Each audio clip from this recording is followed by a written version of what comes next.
आइए एक्सरसाइज 15.1 में question number 7 solve करते हैं।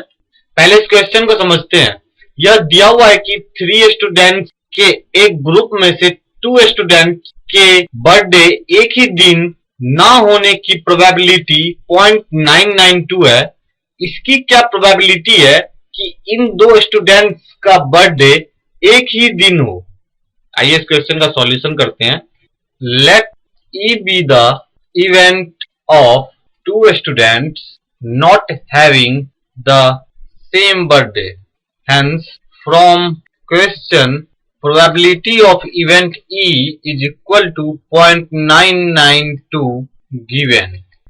2 स्टूडेंट के बर्थडे सेम नहीं होने का कोई इवेंट है, उसे हमने E मान लिया है।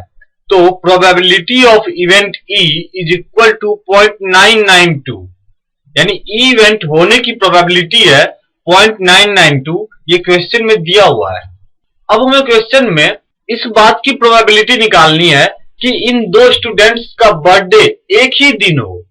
Probability let F be the event.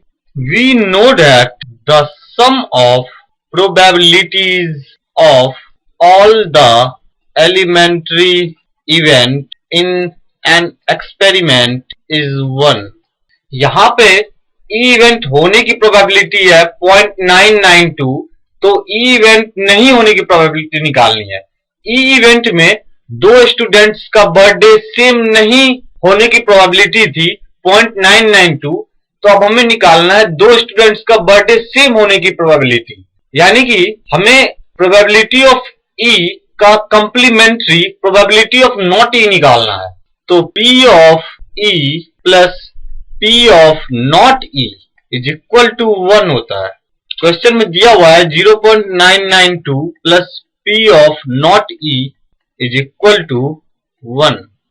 2 students का बर्थडे या तो सेम डे को होगा या फिर डिफरेंट डे को होगा, तीसरा कोई केस नहीं आ रहा, इसलिए ये दोनों कंप्लीमेंट्री प्रोबेबिलिटीज थे और इन दोनों का सम 1 होगा, या फिर इसे हम एलिमेंट्री इवेंट्स कह सकते हैं और ये एलिमेंट्री इवेंट के प्रोबेबिलिटीज है, तो इन दोनों प्रोबेबिलिटीज का सम 1 होगा।